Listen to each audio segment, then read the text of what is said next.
বিশ্ব নবী জনাবে মুহাম্মদুর রাসূলুল্লাহ সাল্লাল্লাহু আলাইহি ওয়াসাল্লাম একবার বুঝেন এই সাহাবী সম্পর্কে আল্লাহ রাসূলের কি বাণী ছিলেন। বিশ্ব নবী উহুদ পাহাড়ে উঠলেন, উহুদ পাহাড়ে উঠেছেন, তার সঙ্গে তিনজন সাহাবী ছিল। বলেন কয়জন? আবার আওয়াজ দেবেন কয়জন? আল্লাহ রাসূল যখন উহুদ পাহাড়ের উপরে উঠলেন, কোন একটা কাজ নিয়ে উহুদ পাহাড়ে উঠলেন সাহাবীদেরকে নিয়ে, বিশ্ব নবী উহুদ পাহাড়ের উপরে দাঁড়াইলেন।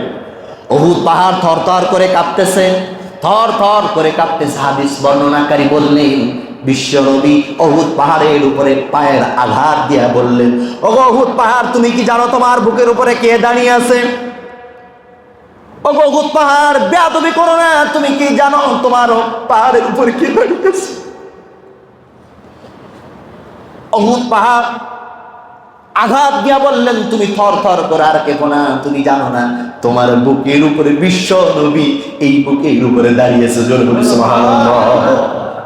বিশ্ব নবী দাঁড়িয়েছে, আর কে দাঁড়িয়ে আছে তুমি জানো না?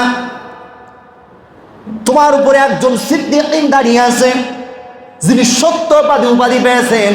আবু বকর সিদ্দিক রাদিয়াল্লাহু তাআলা আনহু দাঁড়িয়ে আছে। বিশ্ব নবী দাঁড়িয়ে আছে, সিদ্দিক একজন সাহাবী আবু বকর রাদিয়াল্লাহু তাআলা দাঁড়িয়েছে। তুমি জানো না আর কে দাঁড়িয়ে আছে? দুইজন শহীদ, ওমরে ফারুক রাদিয়াল্লাহু তাআলা আনহু আর উসমান গনি জিন্নুরাইন রাদিয়াল্লাহু তাআলা আনহু।